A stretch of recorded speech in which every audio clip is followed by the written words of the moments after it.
اور جب وعدنا ہم نے وعدہ دیا موسیٰ علیہ السلام سے 40 لیلۃ 40 راتوں کا ثم پھر اتخذتم پکڑ لیا تم نے العجل بچڑے کو من بعدہ موسیٰ علیہ السلام کے جانے کے بعد وانتم ظالمون اور تم ظالم ہو ثم پھر عفونا ہم نے درگزر کیا عنکم تم سے من بعد ذالک اس کے بعد لعلکم تشکرون تاکہ تم شکر ادا کرو.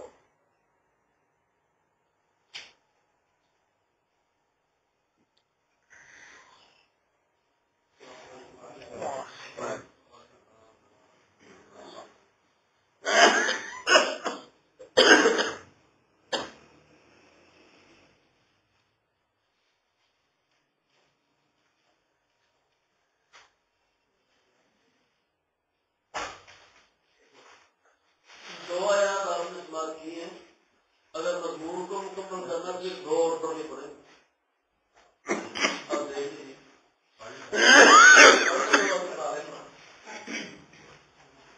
وَإِذْ اور جب آتَيْنَا ہم نے دی موسیٰ کتاب اور موسیٰ علیہ السلام کو کتاب والفرقان اور فرقان لعلکم تهتدون تاکہ تم ہدایت پاؤ.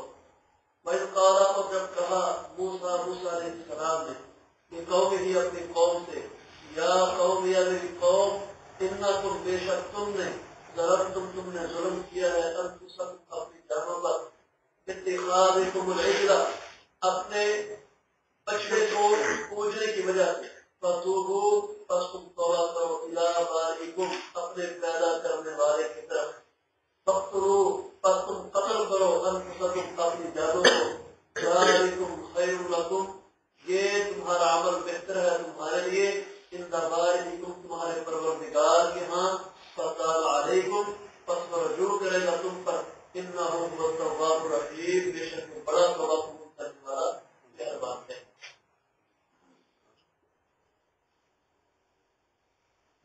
جن آیات مبارکہ کو آپ نے سماعت کیا ہے اشارہ ہے اس واقعے کی طرف جو موسیٰ علیہ السلام کی قوم میں پیش آیا اور وہ واقعہ یہی تھا. حضرت موسیٰ علیہ السلام اللہ سے ملاقات کرنے کے لیے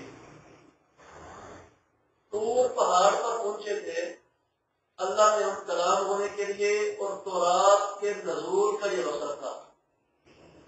آپ اپنی قوم کو الوداع کر کے گئے تھے 30 راتوں کے لیے. یہاں پہ لفظ آیا ہے 40 کا. یہ 30 سے 40 کیوں بنی میں ابھی اس کی تفصیل آپ کے سامنے انشاءاللہ پیش کروں گا. پہلے ایک سوال ہے شاید کسی بھائی کے ذہن میں آیا ہو کہ نہیں آیا ہو.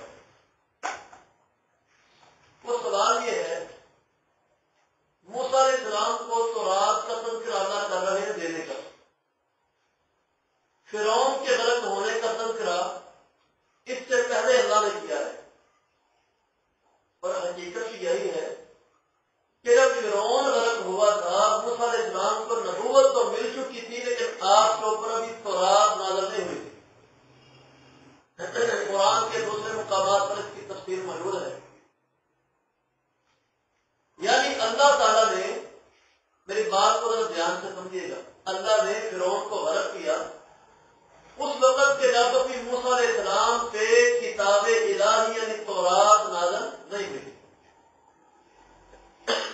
یہ میں بات اس لیے بار بار دوہرا رہا ہوں ہمارے یہاں پہ یہ نقطہ اٹھایا جاتا ہے. جو لوگ حدیث کو نہیں نہ مانتے جو حدیث اور سنت کی اہمیت کو نہیں سمجھتے وہ یہ نقطہ پیش کرتے ہیں اتباع اور پیروی صرف اللہ کی کتاب قرآن کی کرنی چاہیے. اتباع اور پیروی صرف اللہ کی کتاب قرآن کی کرنی چاہیے. حدیث اور سنت کی کوئی اہمیت نہیں. وہ اس نظریے کو پیش کر کے قرآن کا انکار کرتے ہیں. اور میرے بھائیوں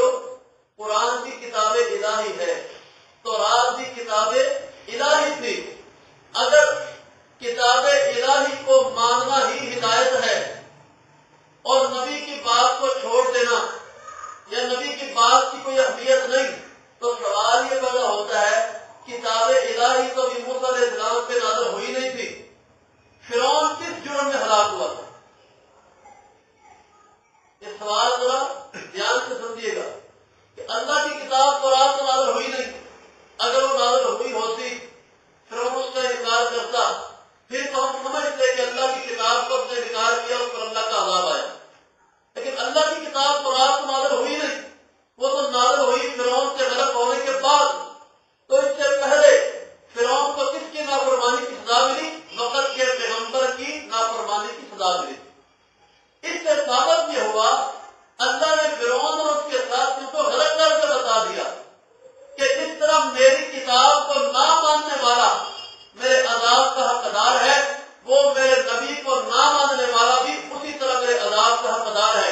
اور میرے بھائیوں، اگر موسیٰ نبی کی بات نہ ماننے والا اللہ کے عذاب کا حقدار ہے تو سید الاولین والآخرین جناب محمد رسول اللہ صلی اللہ علیہ وسلم کی بات کو نہ ماننے والا وہ عذاب سے کس طرح بچ سکتا ہے؟ آپ کی نبوت کی عظمت تو اتنی زیادہ ہے، عمر فاروق رضی اللہ تعالیٰ عنہ تورات لے کر آئے اور نبی صلی اللہ علیہ وسلم کی مجلس ہے، آپ بیٹھے ہوئے ہیں، پاس ابو بکر ہیں. عمر فاروق آپ نے کہتے ہیں اللہ کے رسول صلی اللہ علیہ وسلم یہ اہل کتاب کی تورات ہے، آپ نے پڑھنی شروع کر دی. آپ کو اتحاد کیا ہے؟ نبی صلی اللہ علیہ وسلم کے چہرے کا رنگ بدل گیا. عمر فاروق کو نہیں پتا، ان کی نظریں کتاب پر ہیں. ابو بکر صدیق رضی اللہ تعالیٰ عنہ نے عمر فاروق کو مخاطب کر کے یہ بات کہی، اے عمر الم تر وجہ رسول اللہ صلی اللہ علیہ وسلم، اور اللہ کے رسول صلی اللہ علیہ وسلم کے چہرے کو نہیں دیکھتے؟ عمر نے اپنے نگاہیں اٹھائی تو نبی علیہ السلام کا غصے میں چہرہ اس طرح ہوتا تھا، حدیث میں آتا ہے کہ انما فقی الرمان علی وجنتین، گویا کہ سرخ انار جو سرخ دانوں والا ہوتا ہے اس کا رنگ جو ہوتا ہے سرخ رنگ کا، آپ کے رخسار دونوں اتنے سرخ ہو جاتے تھے، اس طرح سرخ انار کا پانی کسی نے آپ کے رخسار کے اوپر گرایا ہے. غصے سے نبی علیہ السلام کا چہرہ سرخ ہو چکا. عمر فاروق نے دیکھا، آپ سمجھتے کہ آپ علیہ السلام انتہائی غصے میں ہیں. اتنا روب طاری ہوا کہ عمر فاروق کے ہاتھوں سے تورات کا نسخہ گر گیا. اور آپ کے زبان سے کیا نکلا؟ رضیت باللہ ربا وبالاسلام دینا وبمحمد النبی صلی اللہ علیہ وسلم، میں اللہ کے رب ہونے پر، اسلام کے دین ہونے پر اور محمد صلی اللہ علیہ وسلم کے نبی ہونے پر راضی ہوں. اللہ اکبر. اگلی بات بیان کرنے سے پہلے کہ جو جملہ میں نے بتایا نا، رضیت باللہ ربا، ذرا پڑھیے سارے، رضیت باللہ ربا وبالاسلام دینا وبمحمد نبی صلی اللہ علیہ وسلم. نبی علیہ السلام کے حدیث ہے، جو بندہ یہ جملہ پڑھتا ہے نا، اللہ اس میں اتنا راضی ہوتا ہے کہ اللہ اس بندے کو راضی کر کے چھوڑتا ہے. اتنے سے جملے کی اتنی برکت ہے. یہ جملہ عمر فاروق کی زبان سے نکلا. نبی صلی اللہ علیہ وسلم نے یہ جملہ سننے کے بعد ارشاد فرمایا. اصل بات میں آپ کو اب سنانے لگا، یہ سارا واقعہ میں نے سنایا اس لیے کہ اصل بات نبی علیہ السلام نے کیا فرمائی. آپ نے فرمایا لو کان موسیٰ حیا، اگر تورات اس پیغمبر موسیٰ پہ نازل ہوئی تھی اور موسیٰ بھی زندہ ہو گیا اس دنیا میں آ جائے تو ماں واقعہ ہو الا اتباعی، اور موسیٰ کی نجات کی عمر اسی کام میں ہے کہ موسیٰ بھی میری محمد کی پیروی کرے گا صلی اللہ علیہ وسلم. اور محمد صلی اللہ علیہ وسلم کی پیروی موسیٰ علیہ السلام نہ کرے تو ان کی نجات نہیں. آج یہ بات کہاں سے نکل گئی کہ نبی علیہ السلام کی حدیث کی اہمیت کو نہیں، قرآن کو مانتے رہو، حدیث کی حیثیت نہیں. اگر موسیٰ نبی کی بات پر نہ ماننے والا فرعون اللہ کے عذاب کا حقدار ہے تو محمد صلی اللہ علیہ وسلم کی بات تو موسیٰ کی بات سے بہت زیادہ اہمیت والی. تو اس لیے اللہ تعالیٰ نے یہ ترتیب قرآن کے اندر بیان کر کے بتا دی کہ کہ صرف کتاب الہی کو نہ ماننے والا ہی عذاب کا حقدار نہیں، نبی کی بات کو نہ ماننے والا بھی عذاب کا حقدار ہے. ہمارے یہاں پہ معاشرے وقت سے بات ہوتی ہے، کسی بات کی اہمیت کو کم سمجھنا ہو، کہتے ہیں سنت کی حضرت تو ان کا اللہ کا حکم ہے. فرق تو نہیں ہے، زیادہ دعوے اس بندے نہیں رکھی. عمومی معاشرے میں جو بات سننے گئے کہتے سنت کی ہے نا، کہڑا اللہ کا حکم دیتا ہے، یعنی نبی کی بات کو اتنا معمولی کر دینا. ذریعے کہ اللہ کا عذاب نہ آ جائے. نبی کی بات کو قطعاً معمولی نہ سمجھیے، بلکہ اللہ کی محبت تب تک نہیں مل سکتی. قل ان کنتم تحبون اللہ فاتبعونی یحببکم اللہ. اللہ قرآن میں کہتے ہیں میرے پیغمبر صلی اللہ علیہ وسلم ان کو بتا دیجیے، تم قرآن کے جتنے مرضی نعرے لگا لو، جتنی مرضی باتیں کر لو، لیکن اللہ کی محبت تب ہی مل سکتی ہے اگر جب تک اللہ کی محبت کرے. فاتبعونی تو میرے محمد کی پیروی کرو صلی اللہ علیہ وسلم. تو یہ تو ساری بات میں نے اس لیے بیان کی کہ آپ نے کیونکہ پڑھا ہے کہ فرعون غرق ہوا. اب بات پڑھنے جا رہے ہیں کہ موسیٰ علیہ السلام پہ تورات نازل ہوئی. اب آتے ہیں دوسرے سوال کی طرف جو میں نے شروع میں کیا. موسیٰ علیہ السلام سے وعدہ 30 راتوں کا تھا، لیکن یہاں پہ اللہ کہہ رہے ہیں وَإِذْ وَعَدْنَا مُوسَىٰ 40 لَيْلَةً. آپ 30 راتوں کے لیے چھوڑ کے گئے اپنی قوم کو. 40 ہو گئی. وجہ کیا تھی؟ جب بندہ اللہ کی راہ میں نکلتا ہے نا، اللہ تعالیٰ کو اس کی ایک ایک ادا سے پیار ہوتا ہے.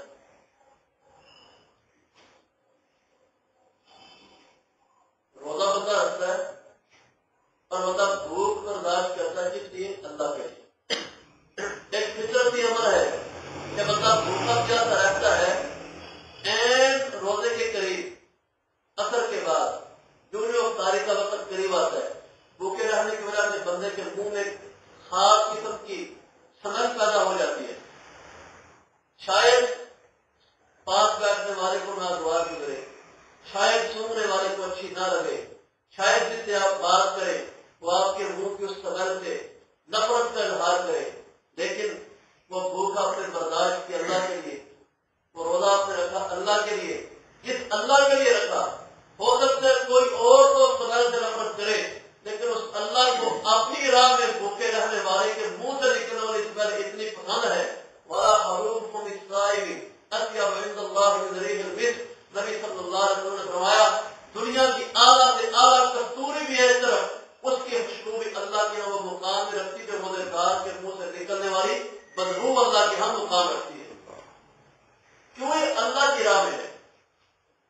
اب موسیٰ علیہ السلام اللہ کی راہ میں گئے، اللہ سے ملاقات کرنے کے لیے گئے. 30 راتیں وہاں پہ رہے. وہ تفاسیر کے اندر لکھا ہے، امام سیوطی رحمۃ اللہ علیہ نے اپنے تفسیر جلالین کے اندر یہ بات وضاحت کے ساتھ بیان کی ہے. آپ اس بات نہیں کر سکتے. اب 30 راتیں وہاں رہنے کی وجہ سے آپ کے منہ سے سمجھ آنے لگ گئی. اچانک آپ نے 30 راتوں کے بعد جب آخری رات تھی یا آخری سلسلہ تھا، آپ نے محسوس کیا میں اللہ میں ہم کلام ہوں. اپنے منہ کو صاف کرنے کے لیے مسواک کی. اللہ کا موسیٰ بولے تو تیرے منہ کی بدبو بڑی پسند تھی. اب مزید اللہ نے 10 دن بڑھا دیے. یہ تھے 40 دن. قرآن میں دوسرے مقام پہ آتا ہے فَأَتْمَمْنَاهَا 40 لَيْلَةً. تھی تو 30 ہم نے مکمل 40 کی صورت میں کی. اب یہ موسیٰ علیہ السلام وہاں پہ گئے تو قرآن ان پہ نازل ہوئی تختیوں کی صورت میں. قرآن کے کئی مقامات پہ موسیٰ علیہ السلام کا یہ واقعہ ملتا ہے. اور جب بات آئی گئی ہے تو بات سنتے چلیے. قرآن مقدس میں سب سے زیادہ مرتبہ اس پیغمبر کا نام استعمال ہوا ہے وہ موسیٰ علیہ السلام ہے. سب سے زیادہ مرتبہ قرآن میں موسیٰ علیہ السلام کا قصہ آپ کا نام اللہ نے بیان کیا ہے. اور کوئی بھائی بتائے کہ کتنی مرتبہ اللہ نے بیان کیا جی 232. 133 مرتبہ اللہ نے موسیٰ علیہ السلام کا نام قرآن میں ذکر کیا ہے. 133 مرتبہ، یہ یاد رکھیے گا. اس کے بعد جو دوسرے نمبر پہ جس نبی کا نام اللہ نے کثرت سے دیا ہے جد الانبیاء ابراہیم علیہ السلام ہے. 83 مرتبہ، 80 اور 3 83 اللہ نے 83 مرتبہ ابراہیم علیہ السلام کا نام قرآن میں ذکر کیا ہے. تو موسیٰ علیہ السلام کا نام سب سے اوپر ہے. تو کیونکہ بار بار اللہ قرآن میں ذکر کرتے ہیں تو کئی جگہ پہ قرآن میں اس واقعے کی تفصیلات موجود ہیں. اب موسیٰ علیہ السلام پہ اللہ نے جو تورات نازل فرمائی تھی وہ تھی تختیوں کی صورت میں، پتھر کی سلوں کی صورت میں. قرآن میں ایک لفظ آتا ہے وَكَتَبْنَا فِي الْأَلْوَاحِ، ہم نے تختیوں میں چیزیں لکھ دی تھی. تو وہ تختیاں تھی پتھر کی. موسیٰ علیہ السلام وہاں پہ گئے، پیچھے کیا ہوا؟ اللہ جل کرتے ہیں ثم اتخذتم العجل من بعده، چونکہ ذکر ہو رہا تھا بنی اسرائیل کا، اللہ ذکر کر رہے جو ظالموں، جس اللہ نے تمہارے اوپر اتنے انعام کیے، تم نے اللہ کے پاس کیا کیا؟ اللہ نے اپنے نبی کو طور پہاڑ سے بلایا سراغ دینے کے لیے، تم نے بعد میں کیا کیا؟ ثم اتخذتم العجل من بعده، 40 راتیں تمہارے اوپر خبر نہیں ہو سکا اور تم نے نبی کی تعلیمات کو بلا کے اللہ کے ساتھ ایک بچڑے کو شریک بنا کے اس کو معبود سمجھ کر تم نے پوجا شروع کر دی۔ اب حیرانگی کی بات کیا ہے؟ اللہ اکبر، دیکھیں مشرک کی مت کیسے ماری جاتی ہے۔ وہ سامری تھا اس قوم میں، آگے انشاءاللہ تفصیل جو پڑھے جائے گی اس کی۔ سامری ایک بندے کا نام تھا جس نے یہ سارا ڈرامہ رکھایا تھا۔ وہ فرعون اور اس کے حواری غرق ہوئے، ان کے جو زیور تھا، جو چیزیں ان کے ہاتھ رہی، اس زیور کو پگھلا کے تو کیا کیا، انہوں نے بچڑا بنا لیا سونے کا۔ آپ کے علم میں ہے یہ بات، ایک پائپ ہے نا، پائپ، اس کو آپ ایک طرف سے منہ رکھ کے پھونک ماریں گے، دوسری طرف سے جب ہوا نکلے گی تو ایک آواز دے گی۔ ایک سوراخ سے آپ پھونک ماریں گے نا تو آواز ایک پیدا ہوگی۔ اب وہ بچڑا اس طرح کا تھا کہ وہ اندر سے خالی تھا، اس کے منہ میں بھی سوراخ تھا اور پیچھے بھی ہوا چلتی، وہ سوراخ میں ہوا دار ہوتی، ایک طرف سے دوسری طرف سے نکلتی، تو کہتے ہیں جی اب ہمارا رب جوبن پہ ہم سے باتیں کر رہا ہے۔ اصل دیکھو، پھر اس کو خود بنایا، جس سونے کو خود پگھلایا، جس کو خود شکل دی، وہ رب کیسے ہو گئے؟ تو اللہ کہتے ہیں ثم اتخذتم العجل من بعده وانتم ظالمون، اور تم ظالم نکلے، کیونکہ اللہ نے قرآن میں بولا نا ان الشرک لظلم عظیم، شرک ظلم ہے، تو ظلم کرنے والا کون ہوتا ہے؟ ظالم ہوتا ہے۔ اللہ نے اس لفظ بولا تم ظالم نکلے۔ اب موسیٰ علیہ السلام وہاں سے آئے نا تو ہوا کیا؟ اللہ کہتا ہے ثم عفونا عنکم من بعد ذلک لعلکم تشکرون، ہم نے تم سے درگزر کر دیا، کس لیے؟ اس لیے کہ شاید شرم آ رہے اللہ کا شکر کرنا کہ ہم نے اتنی بڑی نافرمانی کی، لیکن اللہ نے ہم سے پھر بھی درگزر کیا ہے، ہو سکتا ہے اللہ کا شکر کرنے کا خیال آ جائے۔ اللہ اکبر۔ اللہ کہتے ہیں موسیٰ علیہ السلام کو اپنی کتاب دیا، اب وہاں سے موسیٰ علیہ السلام واپس آ رہے ہیں، یہاں قوم شرک کر رہی ہے۔ اللہ نے راستے میں وحی کر کے بتا دیا موسیٰ تیرے بعد تیری قوم نے یہ عمل کیا ہے۔ بڑے سخت موسیٰ علیہ السلام غصے، بڑے سخت۔ اب اگلی بات کرنے سے پہلے ایک بات کو سمجھیے گا، میں نے کل بھی کہا تھا ایک ہوتا ہے جو اللہ مضمون بیان کرتے ہیں واقعہ، ایک واقعے کے اندر چھپا ہوا سبق ہوتا ہے جو ہم نے اپنی عقل سے اپنے فہم سے حاصل کرتے ہیں۔ انبیاء نے ساری زندگی محنت کس بات پہ کی؟ عقیدے پہ کہ لا الہ الا اللہ، اللہ کی سوا معبود کوئی نہیں۔ اور فرعون کی قوم میں موسیٰ علیہ السلام نے کس بات پہ محنت کی تھی؟ بات فرعون تو اپنے آپ کو رب کہلواتا تھا اور کہتا تھا انا ربکم الاعلی، اور میں تمہارا رب بھی نہیں بلکہ سب سے بڑا رب میں ہی ہوں۔ اسی بات پہ موسیٰ علیہ السلام محنت کرتے رہے، جھگڑا بھی یہی تھا کہ رب کون ہے؟ رب اللہ ہے۔ اسی بات کی فضا ملتی تھی، اسی بات کی خاطر علاقہ چھوڑ کے نکلے تھے۔ اب دیکھیے کہ جس عقیدے پر محنت کی تھی، سب سے پہلے اس قوم سے شیطان نے کیا گناہ کروایا؟ یہی شرک کروایا۔ کیوں کروایا؟ گناہ اور بھی بہت ہیں، اور میرے بھائی یہ بات سوچیے گا، موسیٰ علیہ السلام کو اتنا غصہ آیا، اتنا غصہ آیا، قرآن نے ایک مقام پہ آتا ہے واپس آئے، آپ نے وہ جو ہاتھ میں تورات کی تختیاں پکڑی ہوئی تھی آپ نے پھینک دی، وہ کتاب اللہ تھی، تورات کی تختیاں تھی، غصے کا عالم یہ تھا، آپ نے تختیاں ایک طرف پھینکی، اپنے بھائی ہارون علیہ السلام کو آگے سے بڑھ کے فَأَخَذَ بِرَأْسِ أَخِيهِ وَلِحِيَتِهِ، اپنے بھائی کے سر کے بال اور داڑھی دونوں ہاتھوں سے پکڑ لیے، غصے کے بعد، اور کہا ہارون اور تو اتنی بھی جرأت نہیں رکھ سکتا کہ میرے بعد قوم کو ایک برے عمل سے بچا لے۔ ہارون علیہ السلام نے اس وقت کہا کہ دیکھو کہ موسیٰ علیہ السلام کو کتنا غصہ آیا کہ بھائی ہارون نبی ہے، اپنے بھائی کی داڑھی کو کھینچا، اپنے بھائی کے سر کے بال کو کھینچا کہ ہارون تیری موجودگی میں شرک ہو تو ہم ہو جائے،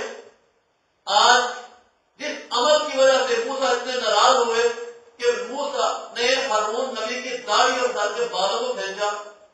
آج یہ مسلمان امت اسی شرک کو لگی ہوئی ہے.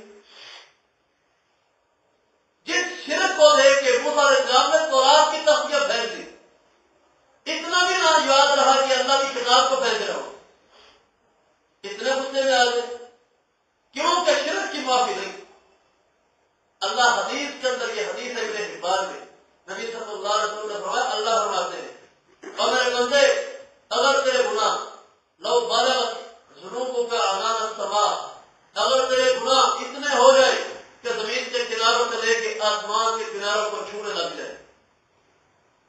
زمین کے کناروں سے لے کے آسمان کے کناروں پر چھونے لگ جائے لیکن تو اس حالت میں میرے پاس آئے کہ تو نے شرک نہ کیا ہو میں رب العالمین اتنے گناہ ہونے کے باوجود بھی تمہیں معاف کروا دوں گا. شرک معاف نہیں ہوتا. شیطان نے گناہ ہی وہ کروایا. یہ موسیٰ کے ساتھی موسیٰ کے ساتھ فرعون کا مقابلہ کرنے والے اور نبی کے ساتھی صحابی ہوتے ہیں. موسیٰ کے ساتھیوں سے شیطان نے شرک کا عمل کروا دیا. اللہ اکبر. تو اللہ تعالیٰ نے یہ واقعہ ضمن بیان کر کے ہم کو اشارہ دے دیا ہے کہ دیکھو شیطان کس کام کا کتنا خوش ہے اور انبیاء کی دعوت کیا ہے. اللہ کہتے ہوئے قال موسیٰ لقومہ یا قوم انکم ظلمتم انفسکم باتخاذکم العجل. اپنی قوم کی طرف متوجہ ہوئے. ہارون علیہ السلام کی داڑھی کھینچی. ہارون علیہ السلام نے کہا اے میرے بھائی میرا اس میں قصور کوئی نہیں. کم از کم دشمنوں کو خوش نہ کرو یہ عمل کر کے. یہ قوم والے میری بات مانتے نہیں تھے. میں نے سمجھانے کی بڑی کوشش کی. آپ نے پھر قوم کو محاوروں سے بات کی. آپ نے فرمایا تم نے ظلم کیا ہے اس بچڑے کی پوجا کر کے. فتوبوا الی بارئکم بس اپنے رب کی طرف توبہ کرو. توبہ کرو اللہ کے حضور. اور توبہ کا طریقہ کیا تھا؟ فاقتلوا انفسکم. اب آپس میں تمہیں سزا یہ ہے اپنے ہاتھوں سے ایک دوسرے کو قتل کرو. آسمان پہ بادل چھا گئے. امام سیوطی نے لکھا ہے پوری قوم کھلے میدان میں کھڑی ہوئی اور ایک دوسرے کو قتل کرنے کے لیے اس قتل میں اس توبہ بھلا کتنی قیمت ادا کرنی پڑی تھی. ایک گناہ کی ایک مرتبہ بچے کو پوچھا تھا. اس ایک مرتبہ شرک کی اتنی باری قیمت ادا کرنی پڑی کہ 70,000 بندہ قتل ہوا تھا تب اللہ نے توبہ قبول فرمائی. اور میرے بھائیوں کو کتاب بہت بڑا ہے. آج بھائی پوچھتے ہیں پاکستان میں خود کے حملے کیوں ہوتے ہیں. آج ہم سوچتے ہیں پاکستان عدم استحکام کا شکار کیوں ہے. آج پاکستان خون کی ندیوں میں کیوں نہا رہا ہے. آج پاکستان کی یہ ظلم جگہ جگہ کیوں نظر آتے ہیں. وہ میرے بھائیوں اللہ نے مسئلہ حل کر دیا ہمارے سامنے. وہ حل کیا اللہ نے کیا ہے؟ حل یہی ہے موسیٰ کی قوم ایک مرتبہ شرک کرے 70,000 بندہ مروا کے پھر توبہ قبول ہو. اس کا مطلب ہے کہ شرک اس کا بہت بڑا نقصان قوم کو اٹھانا پڑتا ہے. اور ہم نے پاکستان لا الہ الا اللہ کی بنیاد پہ حاصل کیا تھا. لیکن یہی پاکستان جب اس طرح کا بن گیا کہ ایک رب کے نام پہ حاصل کیا جانے والا ملک وہاں پہ کئی سو اللہ کے علاوہ دوسروں کی پوجا کی جا رہی ہے. یہ وہی پاکستان ہے جہاں ایک صوبے کی قومی اسمبلی کی نشست پہ کھڑے ہو کے ایک ایم ایل اے ایک M P L A assembly کے فروغ میں یہ بات کہی تھی. اس نے کہا تھا ہمارے پیر کی قبر جو ہے یہ ہمارے ہاں کا بیت اللہ بھی زیادہ مقام کا درجہ رکھتی ہے. یہ اسلامی جمہوریہ پاکستان ہے. اسلامی جمہوریہ پاکستان کے ماننے والے ہیں اور موسیٰ کی قوم ایک منٹ پر شرک کرے 70,000 بندہ قربان کرنا پڑے. شرک سب سے بڑا اللہ نے ظلم قرار دیا ہے. جس معاشرے میں سب سے بڑا ظلم ہو اور پوچھنے والا کوئی نہ ہو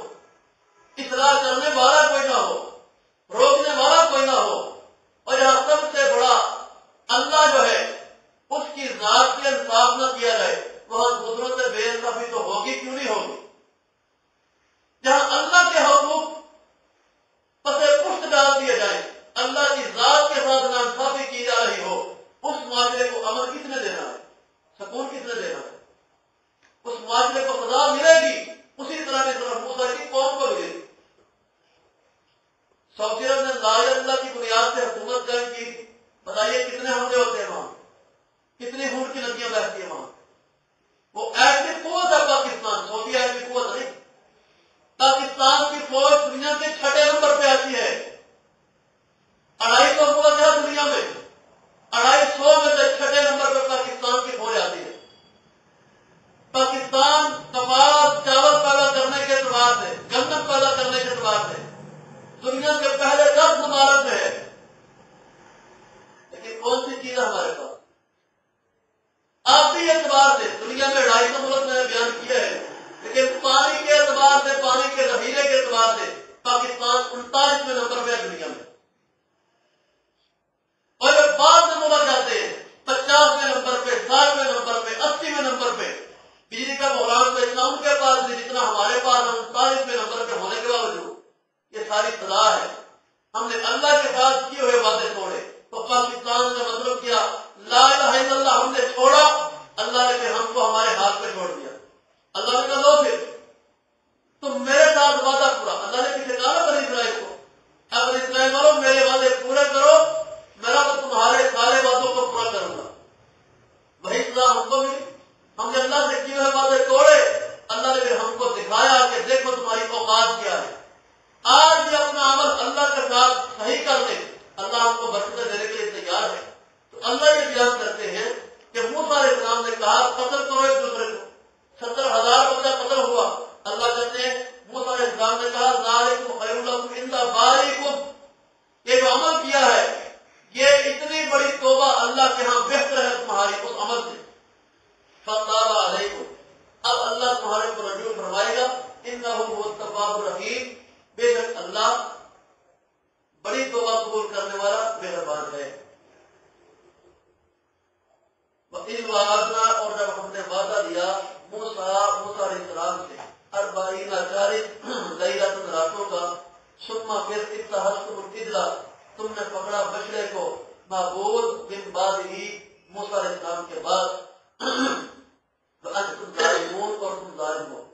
ثم پھر عفونا، ہم نے درگزر کیا، عنکم تم سے، من بعد ذلک، اس کے بعد، لعلکم تشکرون، تاکہ تم شکر ادا کرو۔ وَإِذْ، اور جب آتینا، ہم نے عطا کی، موسیٰ الکتاب، موسیٰ علیہ السلام کو کتاب، والفرقان، اور معجزات، لعلکم تهتدون، تاکہ تم ہدایت پا جاؤ۔ وَإِذْ قَالَ، اور جب کہا موسیٰ علیہ السلام نے لقومہ، اپنی قوم سے، یا قوم، یا میری قوم، انکم، بے شک تم نے ظلم کیا ہے، انفسکم، اپنی جانوں پر، باتخاذکم العجل، بچڑے کو معبود ماننے کی وجہ سے، فتوبوا، پس تم توبہ کرو، الی، طرف، بارئکم، اپنے پروردگار کی، فاقتلوا، پس تم قتل کرو، انفسکم، اپنی جانوں کو، ذالکم، یہ تمہارا عمل، خیر لکم، بہتر ہے تمہارے لیے، عند، نزدیک، بارئکم، تمہارے پروردگار کے،